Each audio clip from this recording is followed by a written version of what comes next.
বিশ্বনবী পাগলের মতো একবার হাউজে কাসারে যাবেন, একবার সিরাতে যাবেন, একবার পুলসিরাতের দিকে, একবার হাউজে কাউসারের দিকে পাগলের মতো দৌড়াতে থাকবেন।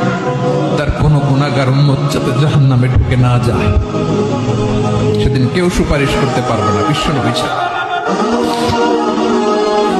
এজন্য 5 নম্বর আল্লাহ বললেন, মান যাল্লাযী ইয়াশফাউ ইনদাহু ইল্লা বিইযনিহি।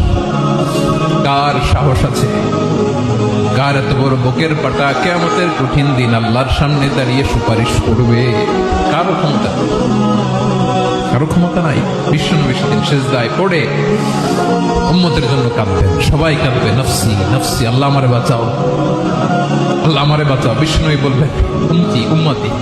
বিশ্বনবী আমার জন্য কাঁদবেন, আপনার জন্য কাঁদবেন।